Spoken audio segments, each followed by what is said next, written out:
बिस्मिल्लाहिर्रहमानिर्रहीम। कब तक के प्रोग्राम में आपका मेज़बान सलीम साथियानी पाकिस्तान और पाकिस्तान से बाहर देखने वाले वो तमाम नाज़रीन जो इस वक्त हमारे इस प्रोग्राम को देख रहे हैं उन्हें खुशामदीद कहता है। इन जुमलों से अपने इस प्रोग्राम का आगाज़ करने लगा हूँ कि तालीम की रोशनी और काउंसलिंग की रहनुमाई पर, ज़हनी दबाव और उम्मीद की किरण पर, मुस्तकबिल की तामीर और रहनुमाई की उम्मीद पर, ख्वाब बड़े हैं रास्ते नहीं, ये कन्फ्यूज़न रहेगी कब तक। ख्वाब बड़े हैं रास्ते नहीं, ये कन्फ्यूज़न रहेगी कब तक। मंजिल तलाश करनी है मगर कोई बताने वाला नहीं, ये उलझन रहेगी कब तक। जहनों पर बोझ है, ज़बान पर खामोशी, ये खामोशी टूटेगी कब तक। और सलाहियतें बेपनाह है वहाँ के महदूद, ये खिलाफ पुर होगा कब तक। एक मशवरा बदल सकता है ज़िंदगी, ये शऊर आएगा कब तक। नाज़रीन, आज हम जिस मौजू पर यह प्रोग्राम करने की कोशिश कर रहे हैं, ये मौजू बड़ी अहमियत का हामिल है। हमारी कौम की रीढ़ की हड्डी यानी हमारे नौजवानों से बराह रास्त ताल्लुक़ रखता है। हम इस बात पर गौर करेंगे कि आज के नौजवानों को अपनी तालीमी और पेशावराना ज़िंदगी में किन मुश्किलात और फ़ैसलों का सामना है और उन्हें काउंसलिंग की ज़रूरत क्यों पेश आती है। क्या हमारे तालीमी इदारे और वालिदीन उन्हें मुस्तकबिल के लिए सही तौर पर तैयार कर रहे हैं।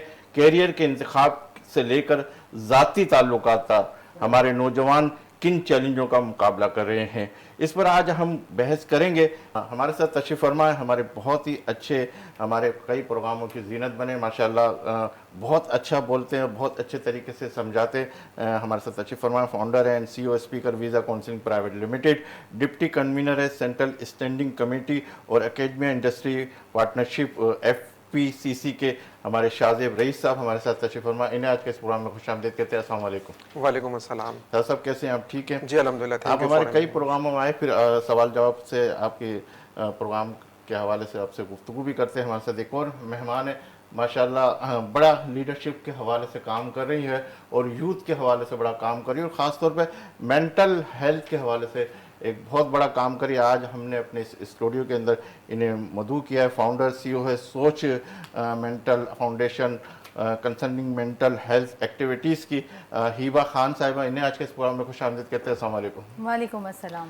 शाहज़ाद साहब, आपसे मेरा ये सवाल है कि माशाल्लाह जिस तरीके से आप काउंसलिंग के हवाले से लोगों के अंदर मोटिवेट कर रहे हैं, ये रुझान कब से शुरू हुआ और ये आपने क्या देख के इस फील्ड से आपने वाबस्तगी इख्तियार की?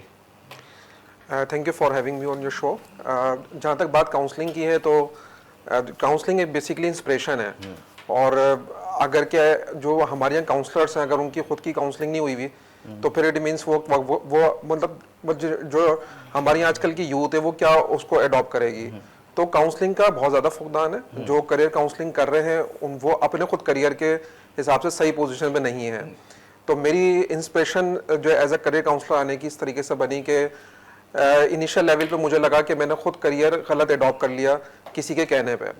तो उस टाइम पर फिर मैंने जब इंटरनेट पे करियर की डेफिनेशन को स्टडी किया तो अंदाज़ा मुझे ये हुआ कि करियर की डेफिनेशन में बहुत कुछ शामिल है। आपके स्किल्स, आपका इंटरेस्ट, ये तमाम चीज़ें उसमें शामिल हैं।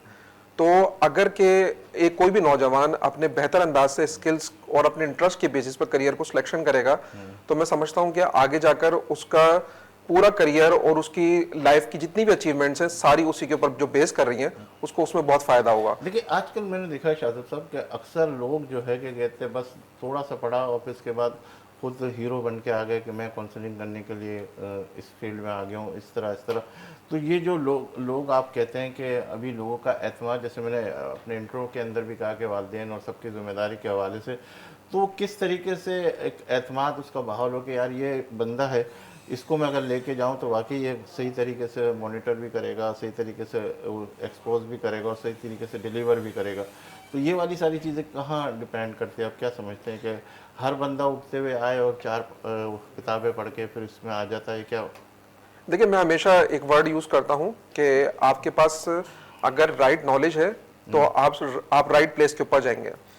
नॉलेज की जहाँ तक बात है तो आपने रिसर्च करनी है। आपने रिसर्च क्या करनी है, आपने ये देखना है कि कौन मतलब काउंसलर्स पाकिस्तान में मौजूद हैं, कराची में मौजूद हैं। आप वैसे तो 10 चीज़ें आप इंटरनेट पे गूगल भी कर रहे होते हैं, सर्च कर रहे होते हैं, डेली बेसिस पे हम रील्स को देख रहे होते हैं, लेकिन हमारे पास 5 से 10 मिनट का टाइम नहीं होता कि हम इंटरनेट पे रिसर्च कर सकें कि अगर हम कराची में कोई प्रोफेशनल काउंसलर को ढूंढने की कोशिश करें, तो बात ये कि थोड़ी सी अगर हम रिसर्च कर लेंगे तो हमें खुद जो आइडेंटिफाई हो जाएगा कि करियर काउंसलर्स कौन कौन बैठे हुए हैं और वो क्या सर्विसेज दे रहे हैं। उसके लिए सबसे बेहतर चीज़ यही है कि आप काउंसलर का ही चेक करें कि उनकी सर्टिफिकेशन है प्रॉपरली, क्योंकि अगेन हमारे यहाँ मोटिवेशनल स्पीकर, करियर काउंसलर बहुत सारे तो मौजूद हैं अनफॉर्चुनेटली, लेकिन हो यही रहा है कि वो डायरेक्शन आपको सही तरीके से नहीं देंगे। काउंसलिंग के अंदर एक एग्जाम होता है जिसको कहते हैं साइकोमेट्रिक टेस्टिंग। साइकोमेट्रिक टेस्टिंग एक ऐसा एग्जामिनेशन होता है, ऐसा एक साइकोलॉजी का टेस्ट है जिससे आपका बच्चे का करियर, इंटरेस्ट, तमाम चीजें सामने आ जाती हैं। और वो बच्चा फॉर एग्जाम्पल उसके बायोलॉजी में मार्क्स अच्छे नहीं है, हमारे यहाँ क्योंकि पेरेंट्स का असल में इन्फ्लुएंस बहुत ज्यादा है, वो समझते हैं कि अगर एक बच्चा स्कूलिंग लेवल के ऊपर 8 से 10 सब्जेक्ट्स पढ़ रहा है तो तमाम के तमाम सब्जेक्ट्स में उसके मार्क्स इक्वल आने चाहिए। उसकी अगर 90% बन रही है तो उसके मैथमेटिक्स में भी इक्वल मार्क्स हो, उसकी बायोलॉजी में भी हो, उसकी केमिस्ट्री में भी हो, तमाम सब्जेक्ट में इक्वल मार्क्स हो। तो एक बच्चा एक साइड पर बेहतर हो सकता है, वो कभी भी ऐसा नहीं हो सकता कि 8-6 जितने भी उसके सब्जेक्ट्स हैं तमाम सब्जेक्ट्स में बहुत अच्छा हो जाए। तो आपने वो आइडेंटिफाई करना है कि ये बच्चे का जो इंटरेस्ट है वो किस सब्जेक्ट में ज्यादा मुझे नजर आ रहा है, किस में वो इंटरेस्ट लेके ज्यादा अच्छे मार्क्स लेता है। तो ये तो पेरेंट्स और जो बच्चे हैं ये तो अपने सेल्फ स्टडी करने के बाद भी आइडेंटिफाई कर सकते हैं। ठीक है, उसके बाद काउंसलर आते हैं, फिर काउंसलर के बाद सवाल थे मेरे साथ भी। ईवा खान साहिबा, आप हमारे प्रोग्राम में और बहुत ही इम्पोर्टेंट मौजू के ऊपर हम बात करने लगे, और आपने जो फील्ड का इंतखाब किया वो बड़ा इम्पोर्टेंट है, ख़ासतौर पे बच्चों के जो जहनी हवाले से, जो है हम आंगी के हवाले से, उसको कैसे कंट्रोल करना है, उसको कैसे लेके जाना, उसको कैसे चेक करना। इस फील्ड से आपकी वाबस्तगी कब हुई और क्या सोच के इस फील्ड की तरफ आप मूव हुई? Thank you so much Salim साहब, पहले तो यहाँ इनवाइट करने के लिए और इस मौजू पे बात करने के लिए, क्योंकि ये एक ऐसा मौजू है जिस पे लोग उमूमन बात नहीं करना चाहते। Mental health awareness is a very taboo topic.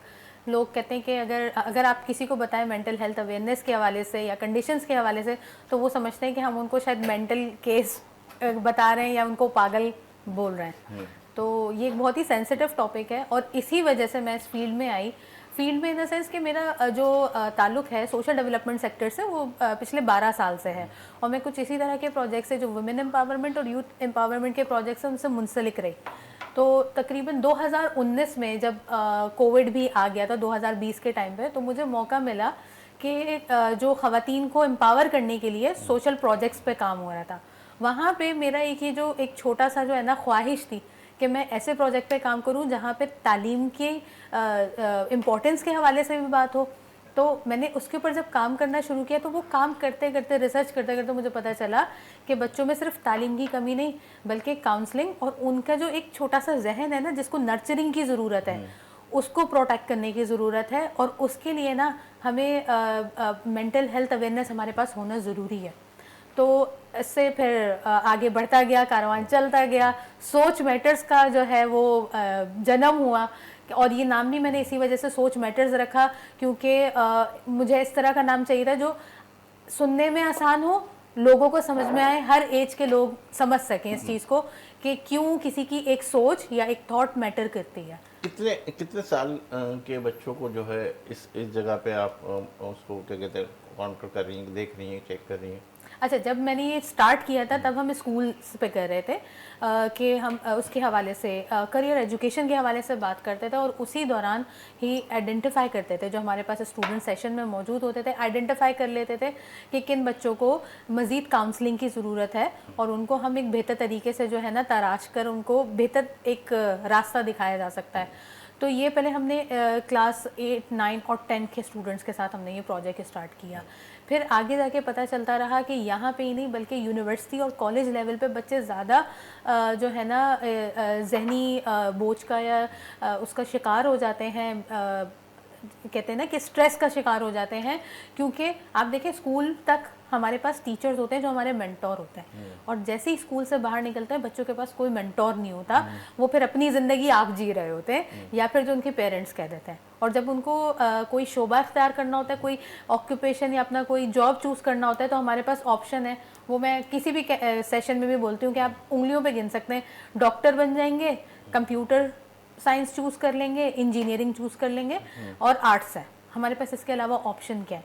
तो वहाँ पे आके बच्चे इतना जो है ना जहनी दबाव का शिकार हो जाते हैं, उनको पता नहीं चलता कि आगे करना क्या है। वहाँ पे फिर हम एंटर करते हैं कि हम उनको समझाएं, कोई रास्ता बताएं कि किस तरीके से जो मुश्किलात जो है आप फेस करें वो डिस्कस करने से भी हल हो सकती हैं।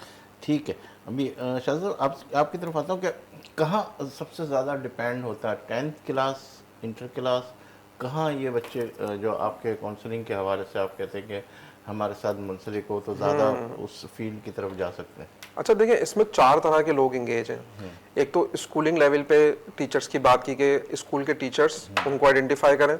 सेकंड नंबर पर है पेरेंट्स, थर्ड नंबर पे वो बच्चा खुद, और चौथे नंबर पे करियर काउंसलर। ये 4 लोग अगर उस एक पर्सन को बनाने की, अच्छा उसको बच्चा बनाने की कोशिश कर रहे हैं, करियर उसका बनाने की कोशिश कर रहे हैं, तो मेरा ख्याल है वो ज़्यादा बेहतर रहता है। जो आपने बात की कि किस एज में इस बच्चे को आइडेंटिफाई होता है कि उसको करियर काउंसलिंग की ज़रूरत है, तो वो मैं समझता हूँ कि शायद मैट्रिक और इंटर के बाद उसको काउंसलिंग की ज़रूरत होती है। ऑल दो जब आप स्कूलिंग लेवल पे होते हैं, अच्छा हमारे यहाँ तो चूंकि एजुकेशन सिस्टम का बड़ा फुकदान भी है, तो स्कूलिंग लेवल पे जो बहुत अच्छे कराची के, पाकिस्तान के स्कूल्स हैं, वहाँ पर तो आप काउंसलिंग या साइकोलॉजिस्ट वहाँ पे बैठते हैं और वो प्रॉपर बच्चों को काउंसलिंग देते हैं। लेकिन काउंसलिंग में बेसिकली आपको एक सब्जेक्ट चूज करना है, एक आपको प्रोफेशन चूज करना है। क्योंकि देखें, मैं एग्जांपल देता हूँ आतिफ असलम की या कोई क्रिकेटर की, बाबर आजम है। अब अगर ये उस टाइम पर अपना करियर में ये सोचते कि मुझे डॉक्टर बनना है, तो डेफिनेटली वो एक अच्छे क्रिकेटर नहीं बन सकते थे। लेकिन चूंकि उनका इंटरेस्ट और उनके स्किल्स वही थे, तो आज वो क्रिकेटर बने हुए हैं। तो बेसिकली ये जो एज ग्रुप है ना, ये मैट्रिक और इंटर के बाद डिसाइड होने वाली चीज है कि अब बच्चे का इंटरेस्ट किस साइड पे जा रहा है और क्या प्रोफेशन चूज करना है। तो उसी तरह की यूनिवर्सिटी, उसी तरह की काउंसलिंग या उसी तरह के इदारे में उसको जो करवाया जाए। आर्ट्स काउंसिल मौजूद है, अगर उसको जो सिंगर बनना है, उसको एक्टर बनना है, उसको जो मीडिया प्रोडक्शन की तरफ आना है, तो वो उस टाइम पर करियर उसका डिसाइड होगा मैट्रिक इंटर के टाइम पर। नहीं, आपने तो बिल्कुल जो बड़े स्कूलों की तो बात कर ली, छोटे स्कूल वाले कहाँ जाएं, वो किस तरफ जाएं? आप कह रहे हैं कि उनके लिए तो साइकोलॉजिस्ट भी बैठे हुए हैं, सब कुछ बैठे हुए हैं। छोटे स्कूल वाले किस तरफ मूव करें, वो क्या करें? अभी जैसे इन्होंने बात की कि 5-4 प्रोफेशंस हम लोगों ने जो ना फिंगर टिप पे रटे हुए हैं। दुनिया में तकरीबन कोई 11,000 से ज्यादा ऑक्यूपेशंस हैं और जो डेवलप हो चुके हैं, जो लोगों के नॉलेज में नहीं है। तो बात वही है कि जो भी हम इंटरनेट के हवाले से बात कर रहे थे कि अब आपको पता है कि आजकल एक जो 3 साल का बच्चा है वो भी रील्स को बहुत अच्छी तरीके से स्क्रॉल कर लेता है अपने सोशल मीडिया पे। लेकिन अब अगर वो हम क्लास 10 के बच्चे की बात कर रहे हैं, जो कि एक मिडिल क्लास है, वो एक काउंसलर को पेमेंट नहीं करना चाह रहा, 5,000 की, 10,000 की पेमेंट, या उसके पास एक्सपोजर नहीं है, उसके स्कूल में इस तरह का कोई साइकोलॉजिस्ट अवेलेबल नहीं है, काउंसलर मौजूद नहीं है, तो आप थोड़ा सा इंटरनेट पर सर्चिंग कर सकते हैं कि आपका, क्योंकि साइकोमेट्रिक टेस्टिंग की जो मैंने आपको बात बताई है, तो इंटरनेट पे बहुत सारे फ्री टेस्ट अवेलेबल हैं। आप वो टेस्ट जाके अटेम्प्ट करें, बहुत ही इजी फॉर्मेशन के अंदर वो सारे सवालात बहुत इजी हैं, उसमें आपने सिर्फ एमसीक्यूज पे टिक मार्क करना है।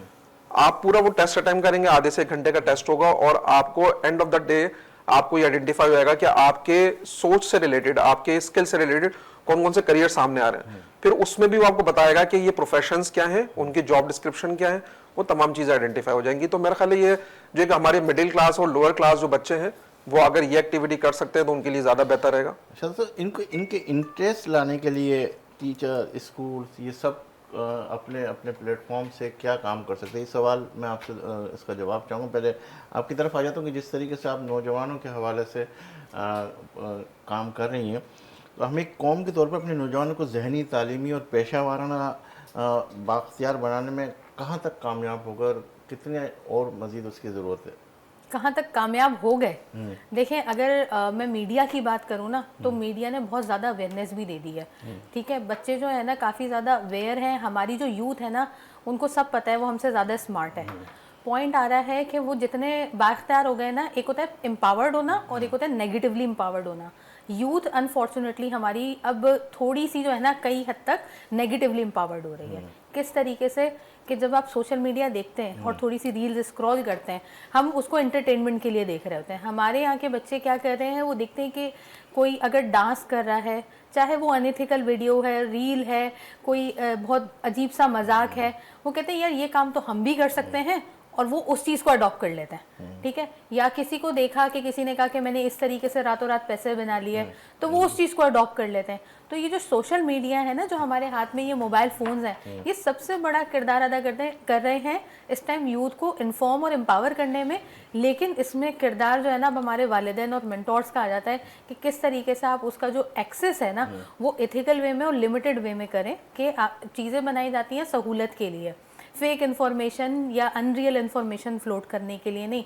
और हमारी यूथ जो है, अब वो कहते हैं ना कि एक जहन होता है ना, आप उसको किसी भी जिस सांचे में डाल देंगे वो डल जाएगा।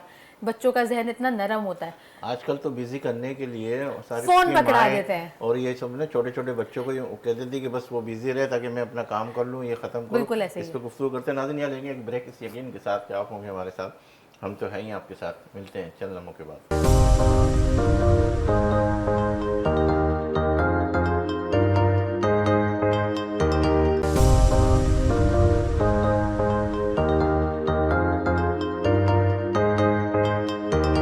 खुशामदीद नाज़रीन, आप देख रहे हैं प्रोग्राम कब तक। मैडम, आपसे गुफ्तगू हो रही तो फिर हमें ब्रेक की तरफ जाना पड़ा। मैं फिर वो सवाल रिपीट नहीं करना चाह रहा, ताकि फिर वो सिलसिला जो है ना, आप जहाँ से स्टार्ट कर रहे हैं वहाँ से दोबारा मैं सुनना चाहूँगा, मेरे नाज़रीन देखना चाहेंगे। हम बेसिकली बात कर रहे थे बच्चों में जो रुझान आ गया, या माएँ जो फ़ोन पकड़ा देती हैं बच्चों को, उनको कि ताकि वो खामोश रहें। ये सबसे बड़ा जो है ना, एक नेगेटिव इम्पैक्ट क्रिएट हो रहा है बच्चों में। आजकल आप देखें बच्चों में बढ़ता हुआ ऑटिज्म है। ऑटिज्म की एक सबसे बड़ी वजह यह है कि बच्चे सोशली आइसोलेट हो जाते हैं, उनको इंटरेक्शन का नहीं पता चलता। और ये जो मोबाइल फ़ोन होता है और इसमें जो ये पोएम्स और सारी चीज़ होती हैं, बच्चे सिर्फ उसी से इंटरेक्ट करते हैं। और ये जितने भी कार्टून्स हैं उनमें कोई वर्बल कम्युनिकेशन नहीं होती, तो वो कुछ नए वर्ड्स भी नहीं सीख रहे होते, सिर्फ क्या सीख रहे होते हैं, एक्शंस। और ज़्यादातर कार्टून में क्या होता है, शरारती एक्शंस होते हैं। तो आजकल के बच्चे ये भी माएँ जो है ना, वो ये भी करती हैं कि हमारे बच्चे बड़े हाइपर एक्टिव हैं, शरारतें करते हैं, उछल कूद करते रहते हैं। लेकिन यूट्यूबर का तो बहुत बड़ा इस वक्त किरदार अदा हो रहा है। वो तो पता नहीं कहाँ से कहाँ पहुँच गए, जानवरों को दिखा रहे हैं, घरों के ऊपर सब चीज़ें दिखा रहे हैं। ये सारी, ये इसको कैसे देख रहे हैं आप लोग? देखिए, यूट्यूबर्स जो है ना, जो एक रियल लाइफ जो कंटेंट है उसका इम्पैक्ट अलग आता है, लेकिन जो एनिमेटेड कंटेंट है ना, उसका इम्पैक्ट बिल्कुल अलग होता है। और एनिमेटेड ज़्यादातर बच्चे कंज्यूम करते हैं। उसमें डिफरेंट कलर्स, उनके जो फेसेस होते हैं, डिफरेंट फेसेस। अब मैं देखती हूँ, एक बच्ची है, वो उसने बोलना सीखा, उसने डोरा की तरह बोलना सीखा है, ठीक है। और वो हर बात में कहती है मैं डोरा हूँ। या मेरी एक नेबर्स में एक बच्चा था, वो अपना आपको छोटा भीम समझता था, और वो हिंदी ज़्यादा लैंग्वेज यूज़ करता है। क्यों? क्योंकि छोटा भीम एक जिस मुल्क से आ रहे हैं वहाँ पे हिंदी लैंग्वेज ही यूज़ की जाती है। वो हमारे पास अवेलेबल कंटेंट है, माँ उसके ऊपर पेरेंटल गाइडेंस नहीं लगा रही है। आजकल ये सारा ही चलता है, दीदी और ये बिल्कुल ऐसे ही है। बिल्कुल। अच्छा, इसका इलाज क्या है? मतलब करे क्या, कैसे कंट्रोल करें, उनको कैसे कवर करें, बच्चों को किस तरफ मूव करें? फिजिकल एक्टिविटीज, आप फिजिकल एक्टिविटीज पे लेके जाएं। मुझे आज भी याद है, मेरी अम्मी जो है ना, वो खुशखत लिखने बैठा देती थी, और बहुत चेंज, वो कहती थी खुशखती करो। अब खुशखत आजकल के बच्चों को पता ही नहीं है खुशखत का। मैं बोल रही हूँ, लिखते थे हम लोग, वो मीनिंग भी नहीं पता होंगे। आप किसी के सामने खुशखत बोले, खुशखती बोले, वो उनको मीनिंग भी नहीं पता होंगे, तो हमें तो वो पकड़ा देते। या कलरिंग बुक्स होती थी। अच्छा, मेरा कजन है ना, वो कहता था, वो हमारे घर में ना कंस्ट्रक्शन हो रही थी, तो मट्टी रखी हुई थी काफ़ी सारी। तो वो एक दिन आई हमारी खाला, तो कज़न कहने लगा मुझे ताकत वाली मिट्टी में जाके खेलना है। मैंने कहा ये क्या होती है? तो वो बताया, कहने लगी हमने ना अपने बच्चों को बताया कि कभी कभी जो है ना, बाहर जाके भी खेलना चाहिए, तो मिट्टी से जर्म्स नहीं लगते, ताकत आती है। वरना बच्चे जो आजकल बहुत ज़्यादा हाइजीन फ्रीक है ना, उनके अंदर इम्यून सिस्टम भी डेवलप नहीं हो रहा है। तो अब ऐसा नहीं है कि मैं ये कह रही हूँ कि आप हाइजीन का ख्याल ना रखें, लेकिन फिजिकल और नेचुरल एक्टिविटीज़, जैसे बच्चे बीचेस पे जाते थे और वो मट्टी अगर लग गई है, मट्टी में खेल रहे हैं, तो बस नहला दें आप ले जाके, कोई मसला थोड़ी है। तो फिजिकल एक्टिविटीज़ में प्लांटेशन की तरफ लेके जाएं, आप बच्चों को कलरिंग करवाएं, उनसे बात करें, उनके साथ खुद इंगेज होना पड़ता है।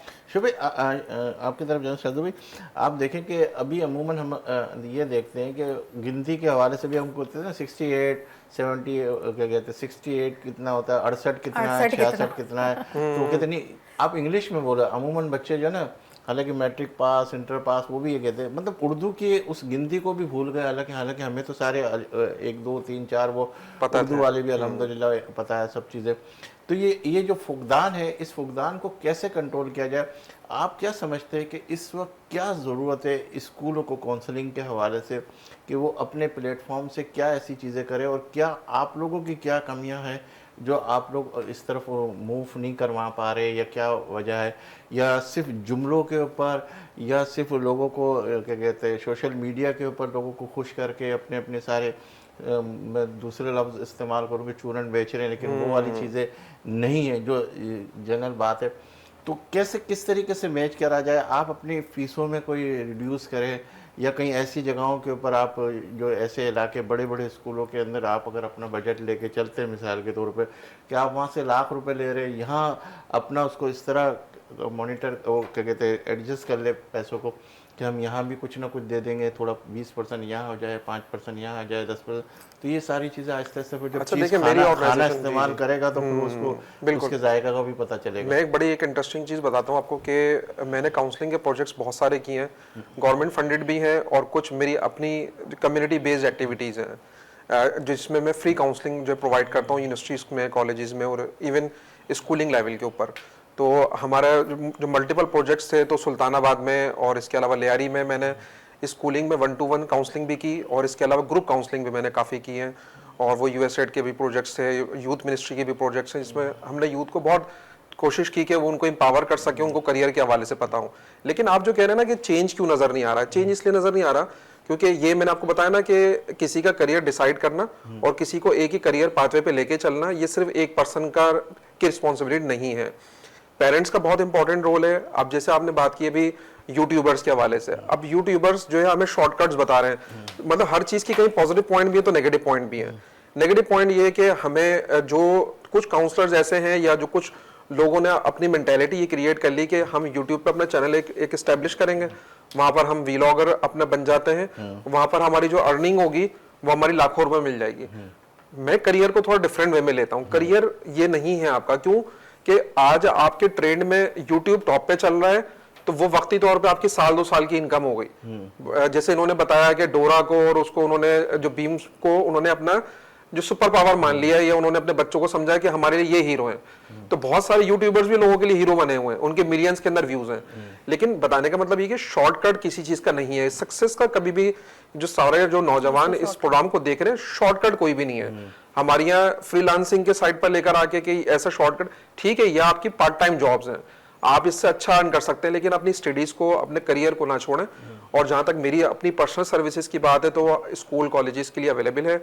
मैं जाता हूँ, मुख्तलिफ सेशंस करता हूँ वहाँ पर, और वो हम हमेशा देख रहे होते हैं और कर रहे होते हैं काउंसलिंग। इसके अंदर आपके साथ जिस तरीके से मैं बात करने लगा हूँ, क्योंकि मैं कोशिश ही करता हूँ जो फैक्ट बात है जी जी, वो जुमलाबंदी नहीं है, किसी को खुश करके जहाँ यहाँ बिठा के हम जो है एक दूसरे को अप्रिशिएट करें, लेकिन अप्रिशिएट उस सूरत में करें कि अगर वो काम भी कर रहा है तो उसको भी अप्रिशिएट किया जाए, नो डाउट।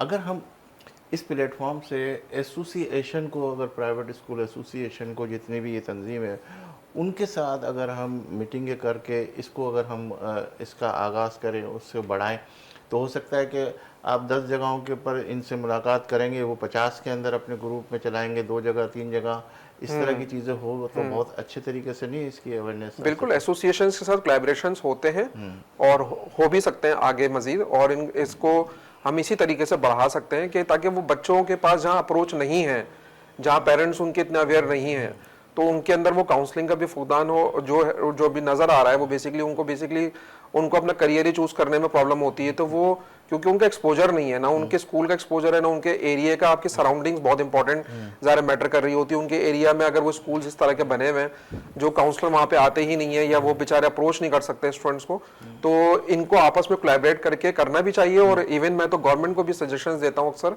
कि जो हमारी ये मुख्तलिफ डिपार्टमेंट्स हैं गवर्नमेंट के, इस हवाले से जरूर काम करें। यूथ के ठीक है मल्टीपल प्रोजेक्ट्स हैं, लेकिन काउंसलिंग के प्रोजेक्ट्स उसमें जरा अभी भी मैं समझता हूँ कि उसमें काम करने की जरूरत है। शायद वीज़ा के हवाले से भी आप बहुत सारी चीज़ें देख रहे हैं। वीज़ा किस तरीके से हमारे मुल्क के लोग बहुत ज़्यादा बाहर जा रहे हैं, क्या कर रहे हैं, क्या हेल्प देते हैं, आप किस तरीके से इस पर? देखिए, यूथ में अगेन वही वाली बात है कि वो पाकिस्तान में करियर चूज करें, वो पाकिस्तान के बाहर वो अपना जाना चाहते हैं, तो अनसर्टेनिटी ज़ाहिर बात है पाकिस्तान में उनको इतनी जो नज़र आ रही है कि यहाँ पर हमारा करियर उस हिसाब से स्टैब्लिश नहीं हो सकता।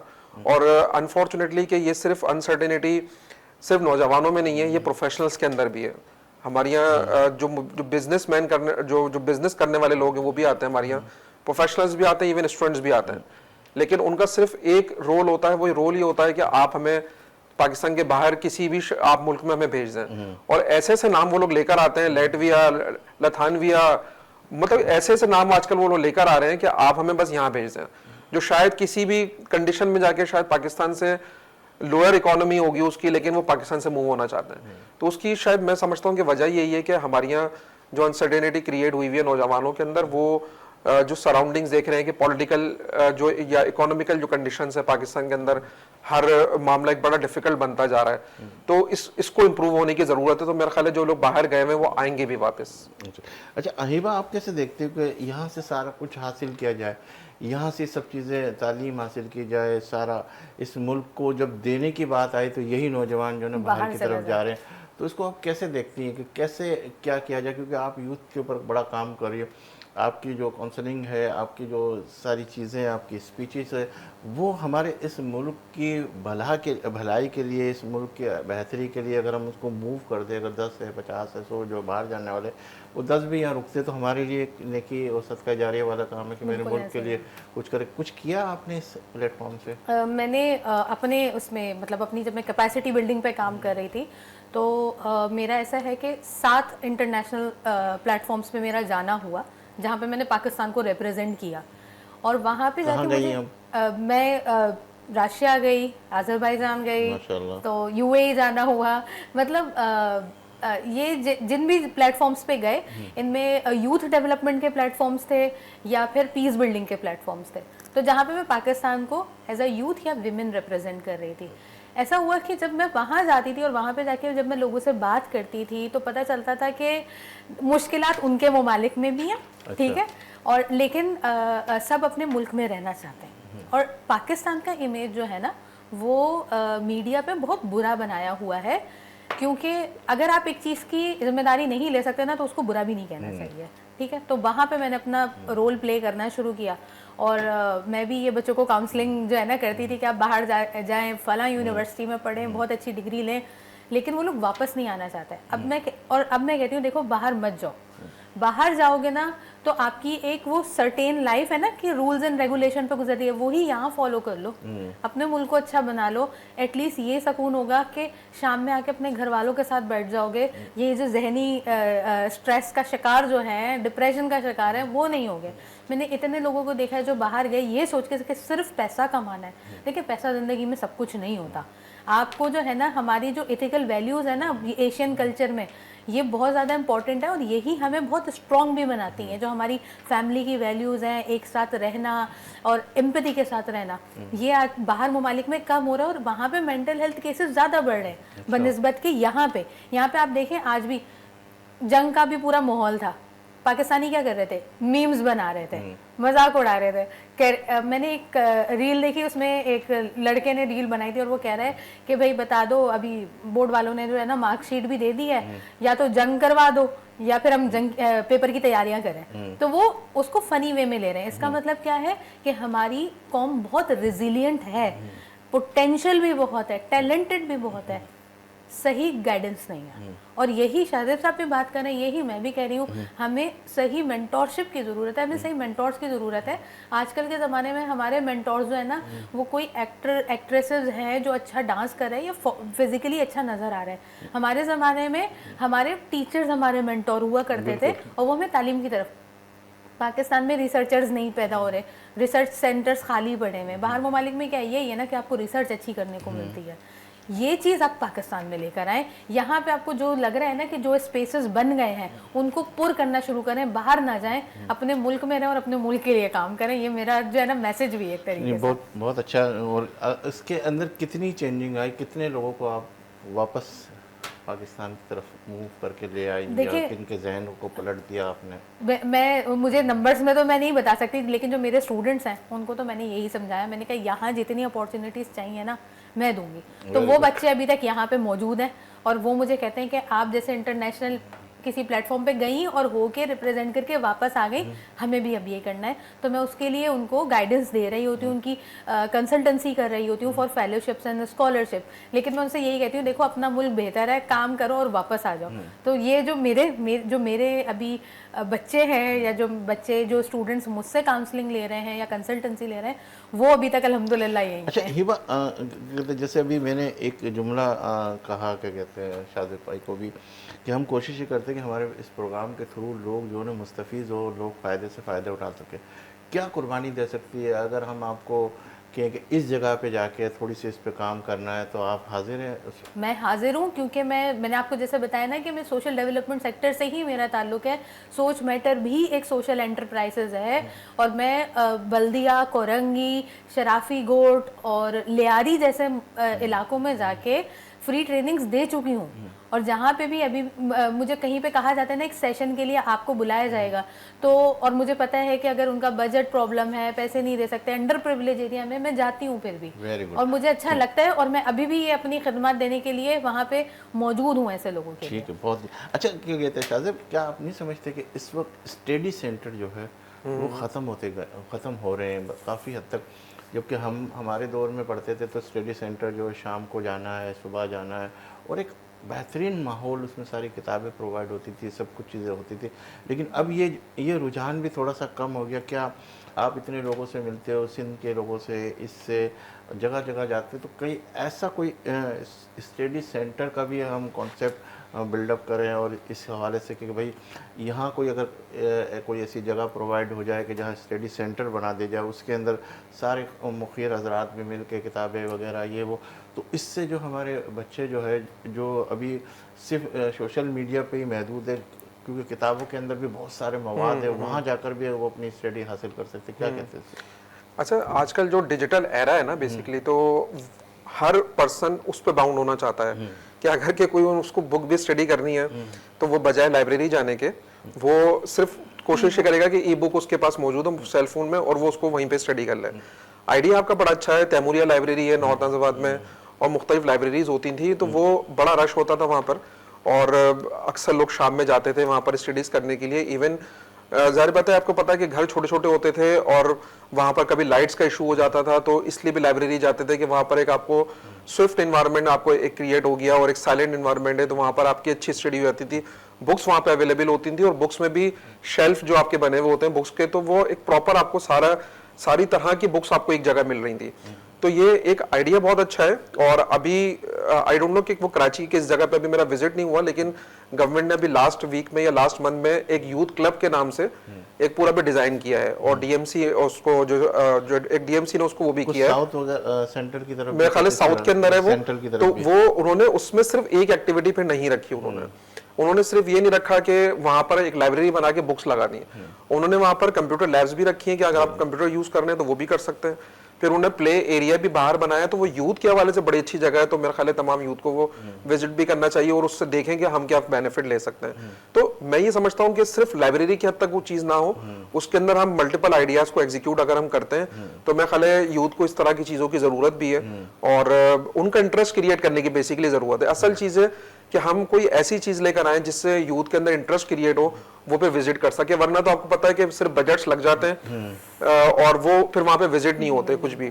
तो कोई ऐसी मीनिंगफुल चीज हो कि जहां पर वो मतलब जो एक मीनिंगफुल विजिट हो और एक नौजवानों को एक अच्छी जगह मिल सके। ठीक है, इस पर गुफ्तगू करते हैं नाज़रीन, लेंगे एक ब्रेक इस यकीन के साथ कि आप होंगे हमारे साथ, हम तो हैं ही आपके साथ। मिलते हैं चंद लम्हों के बाद।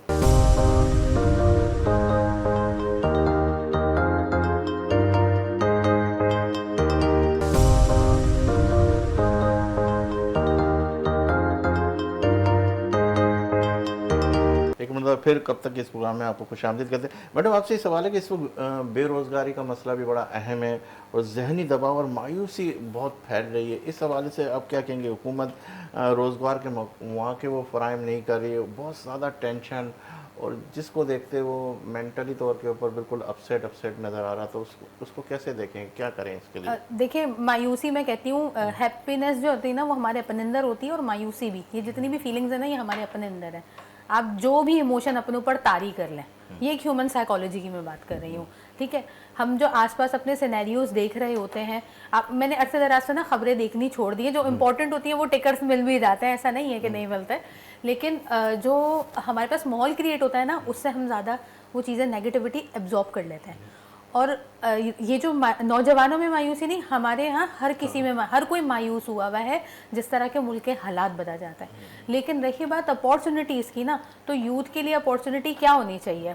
गवर्नमेंट कितने हद तक जो है ना उनको सपोर्ट करती रहे, या आप किसी के सहारे पे क्यों हैं? आप पढ़े लिखे हैं, आपके पास आइडिया है, आप नौजवान हैं, आप अपना काम खुद करें। आजकल एंटरप्रेन्योरशिप का और स्मॉल बिजनेस का इतना रुझान है, मैं खुद उसकी भी जो है ना सेशंस देती हूँ कि आपने अगर अपना न्यू बिजनेस स्टार्ट करना है तो बिजनेस फ्रेमवर्क क्या होना चाहिए। तो नई सोच का आगाज़ करें ना, आप खुद लेकर आए सॉल्यूशन, एम्प्लॉयमेंट क्रिएट करें और उसको इतना बड़ा बनाएं कि आप आहिस्ता आहिस्ता करके एक ऑफिस और फिर पूरी इंडस्ट्री लगा लें उस चीज़ की, रादर देन ये सोचें ना कि कोई मुझे जॉब पे रख ले। आप कुछ बड़ा सोचें, अपनी डोमेन होराइजन को बड़ा करें। तो ये हमारे पास पोटेंशियल भी मौजूद है। आजकल काफ़ी सारे लोग जो हैं वो छोटा छोटा बिजनेस, इसमें जो एक लैकिंग आती है ना वो सिर्फ ये आती है, जो और मायूसी का बायस बनता है, वो ये सोचता है कि भाई शाहजेब जो है ना वो एक बिजनेस कर रहे हैं और इससे इतना पैसा कमा रहे हैं, ये तो मैं भी कर सकती हूँ और मैं भी कमा लेती हूँ। नहीं हो सकता है शाहजेब जो स्किल्स यूज़ कर रहे हैं, जो मार्केट उनके पास है वो डिफरेंट है, तो वो स्टडी होना भी ज़रूरी है और आपको अपना इंटरेस्ट जानना है। वही हम बैक टू स्क्वायर वन आ रहे कि अपना इंटरेस्ट जाने कि क्या करना है। बहुत सारी चीज़ें जिसमें काम किया तो जा सकता हिबा, इसके ऊपर अगर मैं मार्केटिंग के हवाले से बात करूं, बिजनेस के हवाले से बात करूं, तो कहाँ किस तरीके से उसको मॉनिटर किया जाए और किस तरीके से उसको चेक किया जाए? माशाल्लाह आप हर चीज़ को बड़े मेंटल तरीके से देख रही हैं, मेंटल कि इसके अंदर किस तरह इसको पॉजिटिव देखा अच्छा जाए। मैं इसका ना अभी 2 दिन पहले की बात है, FPCCI ने बहुत ही एक अच्छा प्रोग्राम मुनक्कद किया था स्टार्टअप्स के हवाले से। और क्योंकि मैं FPCCI की मेंबर भी हूँ वुमेन कमेटी की, और बीइंग एजुकेशनिस्ट और एक छोटी सी बिजनेस वुमेन, मेरा वहाँ जाना हुआ और मैंने वहाँ ऑब्जर्व किया। गवर्नमेंट ने, HEC ने, हमारी जो हायर एजुकेशन कमीशन है, HEC और FPCCI यानी federation of Pakistan chamber of commerce ने मिल के ये किया। 50 स्टार्टअप्स को सपोर्ट करते हुए उन्होंने उनके स्टॉल लगाए, उनकी स्टार्टअप पिचेस की, उनको मौका दिया और उनको प्राइजेस भी दिए, सीड मनी दी कि आप अपना काम आगे स्टार्ट करें। तो इसका मतलब इदारे तो कर रहे हैं, लेकिन वो थोड़ा थोड़ा करके करेंगे ना, एक साथ पूरी जो है ना 25 करोड़ आवाम को तो सर्व नहीं कर दिया जाएगा। अब ये जो 50 स्टार्टअप थे जिसमें उन पोटेंशियल नज़र आया, वो आगे बढ़ के इंशाल्लाह जब वो बड़े होंगे तो वो खुद ही एम्प्लॉयमेंट अपॉर्चुनिटी क्रिएट करेंगे। तो ये होती है सोच। और वो बच्चे कौन थे? यूनिवर्सिटी के तो थे। और तालीमी इदारे इसमें बहुत बड़ा जो है ना किरदार अदा करते हैं कि वो जो यूनिवर्सिटी के जो स्टूडेंट्स थे उनको वो वहाँ पे लाना, उनके साथ कनेक्शन करना। और हमारे जो सबसे बड़ा इदारा है HEC, उसने भी इन चीज़ों को मिला के कोलैब की करके, मुझे लगता है पाकिस्तान में पहली दफ़ा इस तरह का कोई प्लेटफॉर्म जनरेट हुआ है। और मैं उम्मीद करती हूँ कि आगे भी इस तरह का रहेगा और ये अपॉर्चुनिटीज़ मजीद बढ़नी भी चाहिए। फिर आपसे शाहज़ेब भाई आपसे बात करते हैं, तालीमी इदारों का भी क्या किरदार होना चाहिए काउंसलिंग के हवाले से देखा जाए, या किसी भी प्लेटफॉर्म से कहाँ तक वो इसके ऊपर काम कर रहे हैं, काम करने की ज़रूरत है या काम किया जा सकता है? अच्छा, जो काम किया जा सकता है ना वो यही है कि मुख्तलिफ यूनिवर्सिटीज़ ने अब अपने एंटरप्रेन्योरशिप डिपार्टमेंट को लॉन्च किया है, उन्होंने स्टार्टअप्स के ऊपर काम कर रहे हैं। वो गवर्नमेंट की भी बात हो रही थी तो गवर्नमेंट ने भी बहुत सारे प्रोजेक्ट्स लॉन्च किए, लैपटॉप्स गवर्नमेंट देती है, गवर्नमेंट इतने सारे स्टार्टअप्स को सपोर्ट कर रही है। अभी भी $10,000 का पैकेज आया हुआ है कि आप अपना आइडिया प्रेजेंट करें तो आप जो है विन कर सकते हैं, $10,000 की फंडिंग आप रेज कर सकते हैं अपने बिजनेस और अपने स्टार्टअप के लिए। तो मैं समझता हूँ कि यूनिवर्सिटीज़ में भी इसी तरीके के डिपार्टमेंट्स अगर जिसमें नहीं है अब तो बल्कि HEC ने मैंडेटरी कर दिए डिपार्टमेंट्स को कि आपने अपने डिपार्टमेंट में एंटरप्रेन्योरशिप का एक डिपार्टमेंट लॉन्च करना है और जिसमें आपने ये सारी एक्टिविटीज़ बच्चों को बतानी है।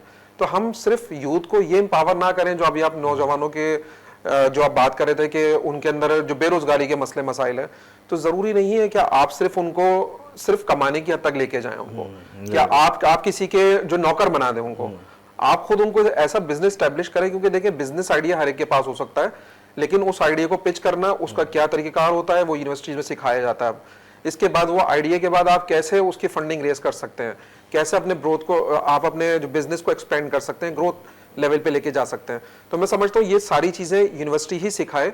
और यूनिवर्सिटी अगर आगे, जैसे इन्होंने बताया कि 50 स्टार्टअप्स वहाँ पे प्रेजेंट हुए फेडरेशन में, तो इट मींस कि अब ये आगे कितनी जॉब्स क्रिएट करेंगे। तो ये मैं समझता हूँ कि यूनिवर्सिटी लेवल पे भी और इसके अलावा जो HEC का इदारा है, फेडरेशन का इदारा है, ये बहुत अच्छा रोल प्ले कर रहे हैं इस हवाले से। और वो उनकी कोशिश यही है कि नए आइडियाज को सामने लेकर आएं ताकि हम अपने आप को एम्पावर कर सकें, पाकिस्तान की इकोनॉमी बूस्ट कर सके इस हवाले से। जी अच्छा हिबा, आप क्या ऐसा मैसेज देना चाहेंगे हमारे नौजवानों को कि वो कोई इस तरीके से इक़दाम करे या इस फील्ड की तरफ आए, आपकी फील्ड की तरफ आए, या कोई बोरियत वाली है या कोई इंटरेस्टेड है या कोई ऐसे जुमले जिससे वो आपकी तरफ मूव करें? एक बहुत इंटरेस्टिंग जुमला बोलूं बड़ा सोशल मीडिया में, घबराना नहीं है। अच्छा ठीक है। अच्छा, ये मैंने क्यों बोला है, क्योंकि ये इटसेल्फ एक मोटिवेशनल एक लाइन है। घबराना इसलिए नहीं है क्योंकि अगर आप जो चीज़ अपने ऊपर इमोशन जो तारी करेंगे वही होगा। हमारे पास ना मेरा मैसेज भी ये सब लोगों को है, नॉट जस्ट यूथ, सबको है। हम जो मैनिफेस्ट करते हैं, हम जैसा सोचते हैं ना वैसा हो जाता है। और ये हमारे मजहब में भी है कि आप जैसा गुमान करोगे आपको वैसा मिलेगा। तो मैं कहती हूँ उम्मीद अच्छी करें और उस उम्मीद के साथ आगे बढ़ें, क्योंकि मैंने भी जब अपने आप में ये चेंज फील किया, मैंने खुद उम्मीद अच्छी करना शुरू की। मुझे लोगों ने समझाया कि नहीं हर वक्त वो चीज़ें सोचो जो जिन पे शुक्र अदा करना चाहिए। और अल्हम्दुलिल्लाह मैं वाकई में अपने आप को देखती हूँ तो काफ़ी सारे लोगों से बहुत बेहतर हूँ मैं, तो मैं क्यों ना उनको सपोर्ट करूँ। तो आपने भी ऐसी सोच रखनी है, अपनी एक डेवलपमेंट वाली सोच रखनी है कि अच्छी चीज़ें सोचें, बेहतर काम करें, सब अच्छा हो जाएगा, रास्ते बन जाएंगे। अच्छा मैनिफेस्ट करना है सब कुछ। जी ये शायद आप मेरा मैसेज भी कुछ इसी की तरह है। हाँ। एक वर्ड मैं अक्सर सेशंस में इस्तेमाल करता हूँ, your network is your net worth. क्या आपका जैसा नेटवर्क बिल्डअप होगा ना, आप नौजवानों को, तमाम प्रोफेशनल्स को मेरी एडवाइस यही है कि वो अपने नेटवर्क में जिस तरह के लोगों को के साथ कनेक्ट रहेंगे ना, वो वैसे ही बनना शुरू हो जाएंगे। तो बजाय उन लोगों को फॉलो करने के जो लिमिटेड टाइम में ज्यादा पैसा कमाने की कोशिश कर रहे हैं और आपको वो लालची बना रहे हैं, तो आप अपने देखें मेंटोर्स कौन है, आप उनको सोशल मीडिया पे, लिंक्डइन पे आप उनको अटैच करें, उनको आप कनेक्ट भेजें, उनके साथ फॉलो हो जाएं, तो देखें वो लोग क्या एक्टिविटीज कर रहे हैं। तो आप जब ऑटोमेटिकली इस तरह के 100, 200, 500 कनेक्शंस आप जब बिल्डअप कर लेंगे ना, तो मेरा ख्याल है कि जो जितनी बातें अभी हमने की हैं कि ये सारे जो प्रोजेक्ट्स आ रहे होते हैं या इस तरह का एक्सपोजर मिल रहा होता है, तो उनको बहुत सारी अपडेट्स भी हमारे पेजेस के थ्रू मिलती रहेंगी। तो मेरा ख्याल है कि वो नौजवानों के लिए ज्यादा आसान रहेगी। अच्छा, क्या शाहज़ेब ये नहीं समझते कि यूट्यूबर, मेरे पास 1-2 मिनट और क्या कहते हैं इस हवाले से बात करने के लिए है कि यूट्यूबर जो इस वक्त जो अपना पार्ट प्ले कर रहे हैं, जो शॉर्ट तरफ लेके जा रहे हैं अभी, जैसे जानवरों की तरफ, और एक ये यानी एक ज़ाया करने वाली बात नहीं। अब ये जैसे चाय का कप पड़ा हुआ, इस चाय के अंदर क्या डाला, चीनी क्यों की, ऐसा क्यों किया, उसी में टाइम पास करके जो है ना अपने आप को वो कर रहे हैं। तो इन लोगों के बारे में आप क्या कहेंगे, क्योंकि लोगों को वक्त भी ज़ाया कर रहे हैं। और फिर अक्सर हमने जो है सोशल मीडिया पे देखा हुआ है कि फ़लाँ एक जुमला लिखा हुआ होता है कि ये वाले जैसे 67,000 हाजियों के लिए ये हो गया, वो हो गया, ऐसा होने वाला है। फिर जब आदमी इसको खोल के देखता है तो वो सारे वो बिल्कुल ये सारी नेगेटिव माइंड को कितना डिस्टर्ब करती है। आपसे भी वही सवाल है। देखिए, क्लिक ये कहलाता है, क्लिक बिडिंग कहलाती है। क्या आपने एक शोशा छोड़ दिया बेसिकली, क्या आपने लाजमी उसके ऊपर क्लिक करके देखना है वो न्यूज़ क्या है।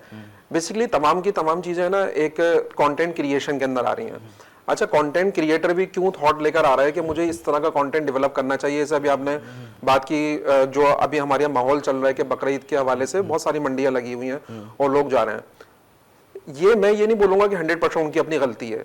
वो जो कंटेंट बना रहे हैं वो भी व्यूवर्स के लिए बना रहे हैं ना, और जब उनको पता है कि व्यूवर्स हमारे देखने वाले ही नाज़रीन इसी तरह के हैं, तो डेफिनेटली वो कंटेंट भी फिर वैसे क्रिएट करेंगे। तो दोनों साइड्स ऑफ स्टोरी को समझना बहुत जरूरी है कि जो हम लोग देखने वाले, हम इस तरह की चीजों को अगर डिस्करेज करेंगे तो कल को उस तरह कंटेंट नहीं डेवलप करेंगे। इंटरनेट तो बहुत बड़ी चीज है ना, यूट्यूब के ऊपर तो मतलब करोड़ों अगर वीडियोस डली हुई हैं तो उसमें पॉजिटिव भी तो हैं वीडियोस। तो हम सिर्फ नेगेटिव वीडियोस को ही क्यों फॉलो करेंगे, उसको क्यों ओपन करेंगे या उसको क्यों सब्सक्राइब करेंगे। जो हमारे अपने इंटरेस्ट की चीजें हम सिर्फ वो देख लेंगे। अगर हम इस तरह की चीजों को डिस्करेज करने लगेंगे तो मेरा ख्याल है कि उनके सब्सक्राइबर डाउन होंगे, उनके व्यूज डाउन होंगे, तो कल को उस तरह का कंटेंट नहीं बनाएंगे। जी हिबा, क्या कहती हैं आप इस? मैं भी इनकी बात से बिल्कुल मुत्तफिक हूँ और इसको कंटिन्यू भी करूँगी। ये तो हमारी चॉइस है ना कि हम क्या कंज्यूम कर रहे हैं कंटेंट। अब आपने देखा होगा कि काफ़ी सारे एक ही चीज़ रेप्लिकेट कर रहे होते हैं, या फॉर एग्जांपल एक न्यूज़ है, वो 10 पेजेस एक ही न्यूज़ अलग अलग ग्राफिक्स में वही न्यूज़ चल रही होती है। ये चीज़ ना हमारी एक वो कहते हैं कि रिस्पॉन्सिबल कंजप्शन होना चाहिए डेटा का भी। ये सारी चीज़ें पाइल अप हो रही हैं, ठीक है। और इसी तरह जो रील्स और वीडियो वाला कंटेंट है जो बिल्कुल बेकार है, आप जैसे बता रहे हैं कि अब बकरीद का सीज़न है तो सारे मंडी के व्लॉग्स बना रहे हैं, तो ये तो क्योंकि हम देख रहे हैं ना, वो इसलिए बना रहे हैं। तो being a viewer, being audience, मुझे सोचना है ना कि मुझे क्या देखना है। सो ये मेरी रिस्पॉन्सिबिलिटी है, इसमें किसी का कोई, या ये जितने भी व्यूअर्स हैं ये उनकी रिस्पॉन्सिबिलिटी है कि वो आपका पैसा देखें। टाइम इज़ मनी, ये कहा जाता था ना, वो आपके टाइम से खुद मनी बना रहे हैं, आप अपना टाइम वेस्ट कर रहे हैं, यानी आप अपने हाथ से। और एक और जुमला कहा जाता है और वो मैं अपने हर सेशन में बोलती हूँ, मुझे अच्छा वो अभी भी याद आ गया, there is no free lunch. इसका मकसद ये नहीं होता कि खाने की बात हो रही है। नो फ्री लंच का मकसद ये होता है कि अगर आप कोई चीज़ आपको फ्री में मिल रही है ना, तो आप उसकी कोई ना कोई कॉस्ट बेयर कर रहे हैं, ठीक है। अगर वो मॉनिटरी नहीं है ना, तो वो इथिकल होगी, वो आपकी जो है किसी भी तरीके की होगी कि आप अपना टाइम दे रहे होंगे, आप अपना मिजाज या आप अपना बिहेवियर, आप उसकी कॉस्ट पे कर रहे हैं, जो आपके ऊपर असर पड़ रहा है उसका, यानी आप खुद लॉस में जा रहे हैं और वो फ़ायदा नहीं है। जहाँ ये कोई समझ जाता है तो इसका मतलब नाउ यू कैन डिसाइड कि अब क्या करना है। बहुत शुक्रिया शाहजेब, आप हमारे इस प्रोग्राम में, हिबा खान आप हमारे इस प्रोग्राम में। नाज़रीन, आपने हमारे इस प्रोग्राम को देखा और शाहजेब से और हिबा से जो गुफ्तगू हुई वो बड़ी बहुत ही समझदारी के साथ और बहुत ही अच्छे ऐसे तरीके से आपको समझाने की कोशिश की गई कि इस वक्त हमें किस किस चीज़ों की ज़रूरत है और कहाँ कहाँ कैसे किस तरीके से इंसान यूज़ हो रहा है और किस तरीके से अपने आप को बचना है और किस तरीके से वो अपने इस ज़िंदगी के सफ़र को जारी व सारी रखे और अपनी कामयाबी की तरफ अगर देखे तो उसके अंदर उसको करना क्या है और किस तरीके के फ़ैसले जो है उसको एक अच्छा इंसान बना सकते हैं और किस तरीके के फ़ैसले उसे दूसरी राह की तरफ गामजन कर सकते हैं। और ये जो तरीक़ेकार है इसके अंदर हमें अपना एहतसाब भी करना और अपने हिस्से का काम ख़ुद करना। जब आप अपने हिस्से का काम खुद करेंगे तो कामयाबी आपके कदम चूमेगी। और हम सिर्फ अपनी ज़ात के लिए नहीं, अपनी इनफरादी सोच के लिए नहीं, बल्कि हम इज्तिमाई सोच लेकर और इज्तिमाई तौर पर लोगों को फ़ायदा पहुँचाने की बात करेंगे तो अल्लाह ताला हमारे भी उसी तरीक़े के काम आसानी के साथ करता रहेगा। ये वो लोग हैं जो अल्लाह ताला ने इनको हमारे लिए जो एजुकेशन के ऊपर ख़ास तौर पे काम करें, मैं उनके हवाले से हमेशा ही कहता हूँ ये हमारे लिए एसेट्स है, हमारे लिए सरमाया है, जो लोगों को मोटिवेट कर रहे हैं, लोगों को समझा रहे हैं, लोगों को इस तरफ राग़िब कर रहे हैं। और मेरे वतन को अभी आप नौजवानों की ज़रूरत है जो बाहर की तरफ जा रहे, वो नौजवान अगर इस वतन के लिए अपने इस इक़दाम को कि मैं जब बाहर जाके कमा कर वो कुछ करना है, बल्कि इस वतन के लिए अगर कुछ आपको इस वतन ने दिया है तो आप इस वतन के लिए कुछ ना कुछ ज़रूर 20%, 25%, 40% ज़रूर करके जाए, ताकि आपका वतन आपसे ये उम्मीदें लगाए बैठा है। और तरक्की की राह पर गामजन उसी सूरत में होगा इंसान कि जब अपने लिए, अपने वतन के लिए सोचेगा। मुझे उम्मीद है कि इंशाअल्लाह आने वाला वक्त पाकिस्तान के लिए एक बेहतरीन पाकिस्तान होगा, एक खुशहाल पाकिस्तान होगा। मुझे दीजिए इजाज़त, इंशाअल्लाह ज़िंदगी रही अल्लाह लाए तो फिर आपसे मुलाकात का शर्फ हासिल करेंगे। और जब भी आपका हाथ दुआ के लिए उठे तो इस खाकसार को और वतन अज़ीज़ को अपनी दुआ में ज़रूर शामिल कीजिएगा। अल्लाह हाफ़िज़।